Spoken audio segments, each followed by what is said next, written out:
Aroma Thyme Bistro presents Wine Thyme Live, hosted by the Hudson Valley's premier green certified entrepreneurs, Marcus and Jamie Guiliano. So grab a glass of your favorite vino, sit back, relax, and travel with them, sharing their passion discovering unique vineyards, outstanding wines, delicious food, and great adventure.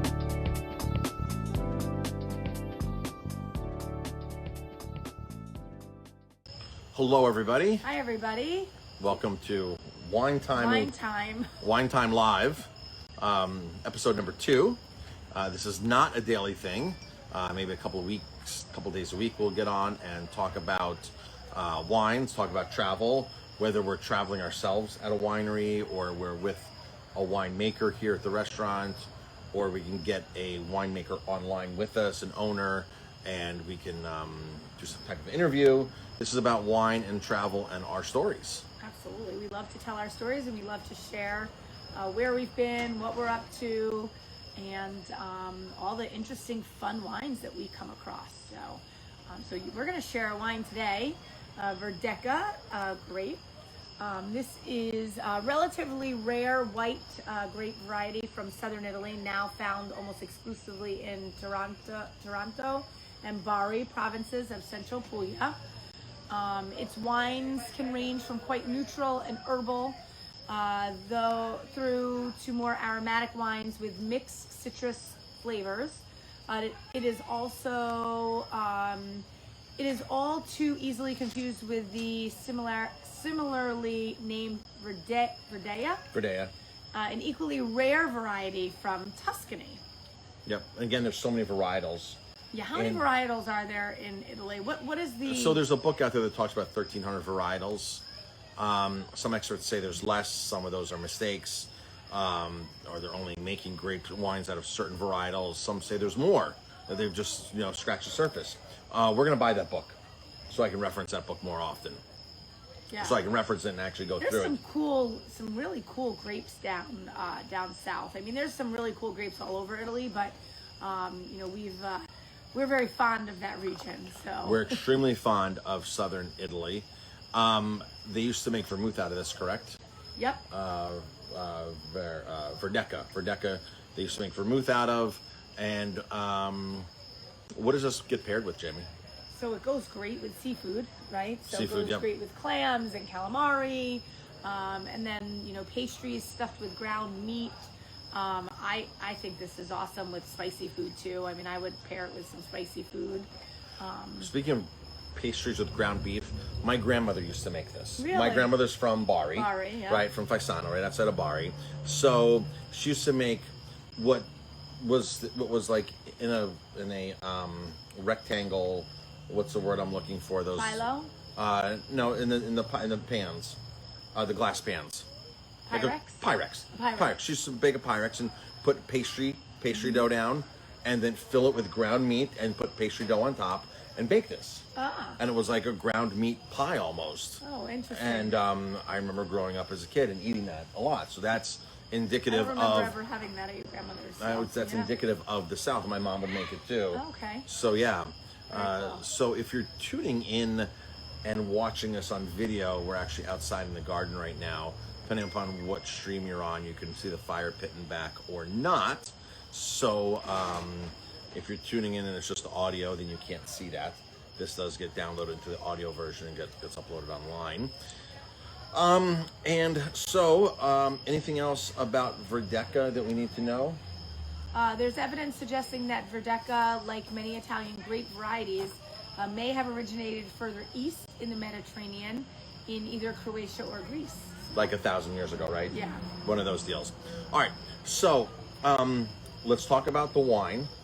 Then let's talk about our experience at Produttori di Manduria, because we've been to the winery, folks. We have been there, and it is a co-op, and we're going to tell a little co-op story. This wine, if it could be your new favorite summer wine. It could be. It could be. It was our. It was our favorite summer wine this summer. So this is it's really nice and easy to drink, but it's got some flavor to it. It's got some fruit in there. Something that people don't, that you have to understand in southern Italy, in Apulia, They don't grow the grape varietals like Gewürztraminer or Riesling or Sauvignon Blanc. Right. The climate's too warm down there for those type of floral grapes. For the longest time, they actually said in southern Italy, which is why there's cooperatives, is that they couldn't make good quality wine in southern Italy. It was too warm. So they grew the grapes. And then they'd ship them north to blend. Yep.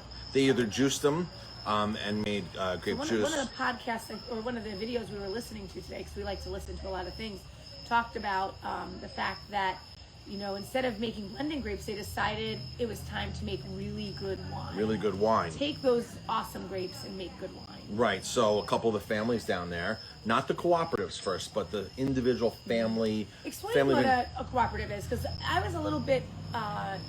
It was very interesting when we were down in southern Italy, and I mean we've been to cooperative before. Right. Remember in Spain? Yeah. Protos. Yes. Protos and the other cooperative. So explain a little bit about what what a cooperative is and the benefits of a cooperative. So sure. So Italy's has cooperatives all over. Soave up north by Verona was noted for their massive cooperatives, and down south as well. And I'm sure there's other parts of Italy too that we just don't know, we haven't been to. But Soave, especially outside of Verona and down south, they didn't have the means. Individual families didn't have the means to actually make wine, make the wine, bottle it, age it, sell it, and make money in that cycle. So it was easy. And I think they're smaller productions, much right? smaller, much smaller productions. So it was easier for 500 families to get together, put all their money together, all their resources together, put all their grapes together, and make wine as one cooperative. And hire people to do all hire of somebody, those things, right? Elect a president, and go forward from there, and be able to make inexpensive bulk wine. Typically at the cooperatives, right. was what it was. This is why Soave, the cooperatives in Soave just made really inexpensive, cheap wine. Soave is interesting because Soave, you have the valley floor, which is loaded with, that's where the cooperatives basically operate out of. And they're still there today. And then as you go up the mountains, where the terroir increases, the drainage, the soil, the sunlight, that's where you have the family-run vineyards that are producing high-quality Soave up on the mountainsides. And we've been, remember the one Soave vineyard we were at? Not Pra was amazing. Then the other one that was way up. I think which one that was. They were raisinating some grapes for one of the dessert wines. If you do not like Soave or don't know much about Soave, we really suggest that you jump into Soave. Yeah, Soave is it's really something that I think gets overlooked a little bit. Don't go by bolus. It gets overlooked a lot. A lot. If you're a Pinot Grigio drinker and you want something that has a little more body and step up, Soave is the way to go. Yeah. And it's not much more money for a good Soave as well. Yeah. Don't buy Bola Soave. Don't buy the inexpensive ones. Don't buy the big. Look, go to a good wine shop and get some. A good Soave. Yep. So the cooperatives were set up to help this process along and pull the resources. And this is how produce is grown today. The person growing the produce is not the one that's marketing the produce in a lot of cases. Here in the Hudson Valley, we're lucky because we have a lot of farms. But even some of the farms will put their products together. We buy from Lancaster. The Lancaster. We buy from food hubs, right? We buy from food hubs. It's almost like a cooperative, except it's different fruits and veggies and stuff coming through. The logistics of it, right? Right. So Lancaster, that's a cooperative of like 35 organic farms in Lancaster County. And they put all of their butternut squash together. They all follow the same exact standards. So that's how that works. The food hubs that we buy from, the one food hub, Farms to Table, they basically curate everybody's list. The farmers upload their lists, so we can see shishito peppers from 5 different farms. Right. We order them online. They pick them up from the farm. They do the delivery, the farm hub. They do the billing. They collect money from us, and they pay the farmer. But it's still branded under that individual farm. So it's kind of like a half cooperative. Mm-hmm. Yeah. So, but a lot of produce is in cooperatives where these farmers grow for Earthbound lettuce. Earthbound lettuce is not really a farmer; they're more of a packer. They're a brand. Right. And the same Callow Organic. Same thing with all these brands. They're not farms. It's like Purdue. Purdue's not a farm. Purdue is a brand, and they buy from all the small farms. So this process of cooperatives happens today on all of our food supply. So it's nothing abnormal. But in the wine world, cooperatives have been known to produce inferior or less quality wine.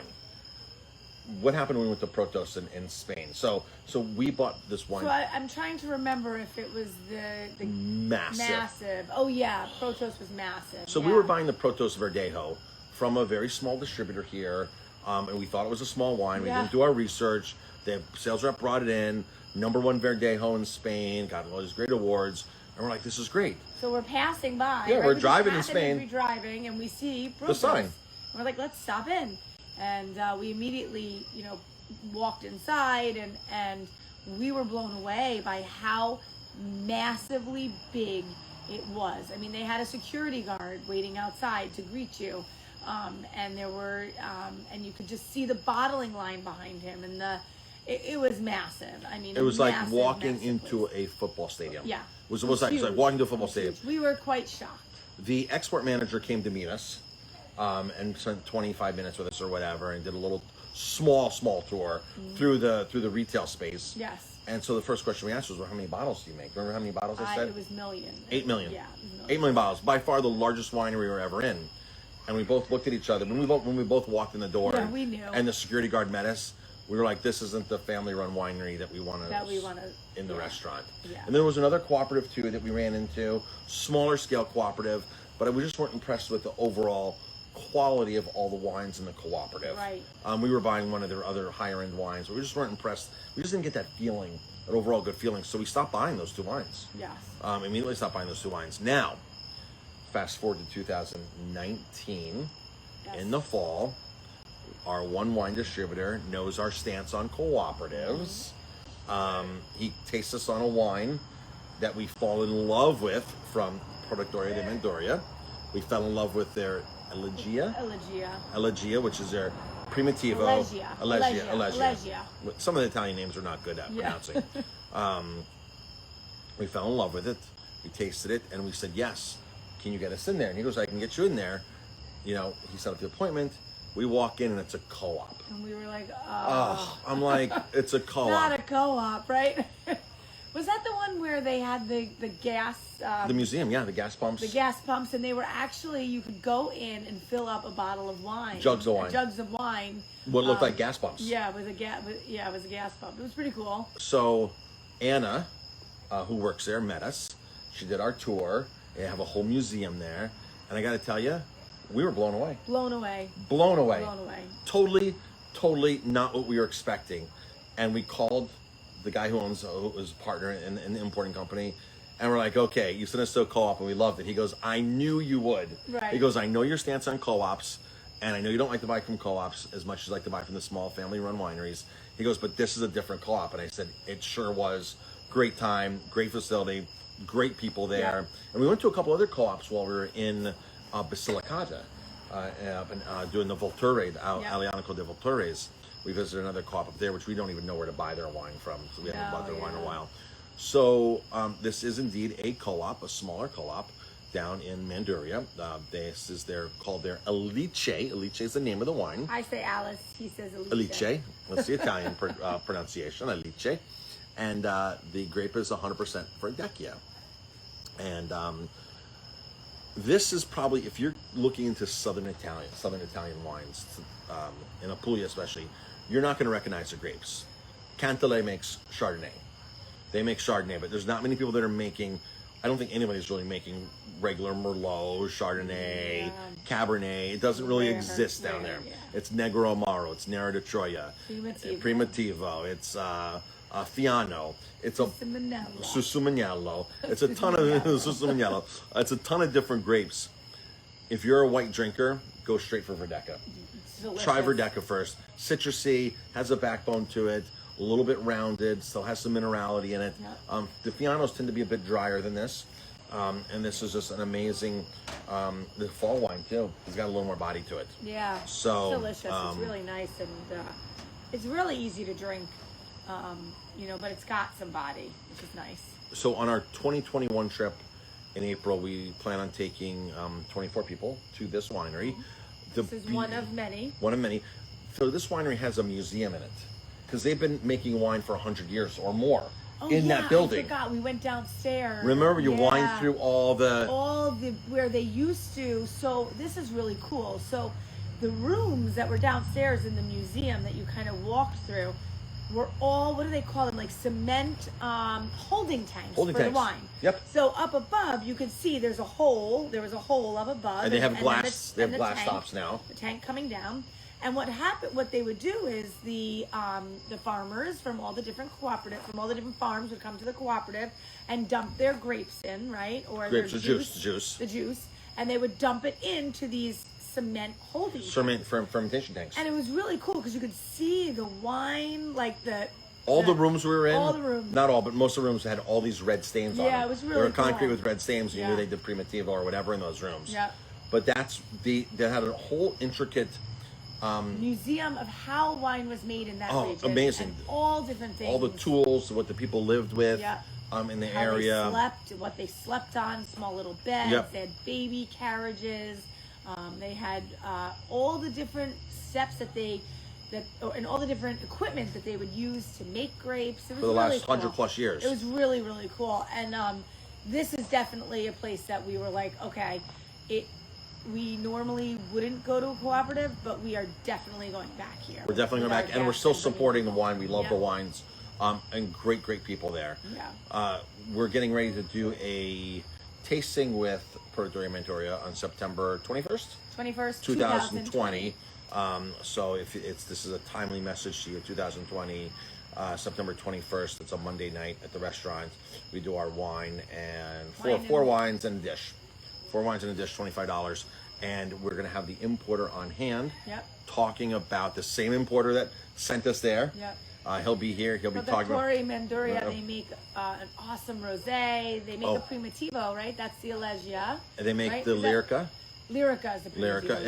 And the Allegia's... Yeah, like a higher end. Primitivo, yeah, I think retails for probably like $35. Yeah, it's an awesome wine. It's really, really good. We had it on our list last year for $75-ish. $70, and an amazing world-class Primitivo. So what happened was in Southern Italy was these cooperatives, the ones that stayed around, they realized that they had to be making good wine. Yeah. And they wanted to compete with Northern Italy and get people to their region and sell their wines, right? And the wineries around the corner from them, the family-run wineries, are producing now amazing wine. So a lot of the co-ops, some of the co-ops stepped up their game and are making really fantastic wine, and they're still making the jug wine. One of the coolest things in Italy, we've seen this all over, the co-ops can be very small, by the way. They can be a little tiny storefront that's literally has a couple fermentation tanks in it. They're making their own wine. Yeah. We saw that in Arezzo in 2009. Yes. And the old ladies would come in, and the gentlemen, the seniors would walk into town with their jugs and fill it up. Walk in, and they tap right out of the fermentation tanks, fill up their jugs, most of them plastic jugs, and take it back home. And a lot of the small little towns too, that you go to some of the bars or the wine shops and stuff. They also make wine, and they do that the same way, right? They have a table wine is what they kind of call it. Table wine. At some of these cooperatives, they actually look like gasoline filling stations. Yeah, so you walk in, you pull the handle, and you put it into your jug and go twist it, and they'll just fill it up. You fill up your jug like you're filling up a gas tank at the gas station.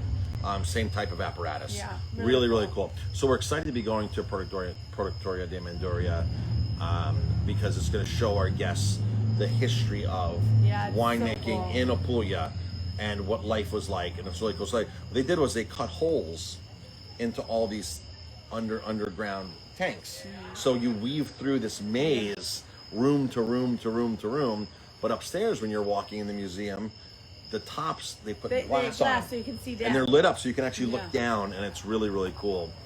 So really exciting. I think that's about it. That's it. Yeah. Try Verdeca. That's really awesome wine. Go to the wine shop. Come here. What do we retail this for? We're allowed to retail during COVID. $14.99. It's $14.99 or $19.99. I think it's $14.99. I think so too. $14.99. And if you drink it here, we just add a $10 on. $10 on if you drink it at the restaurant. So that's our corkage fee. When you walk into our restaurant during COVID, the liquor authority is allowing us to sell wine to go. We're selling a lot of wine to go.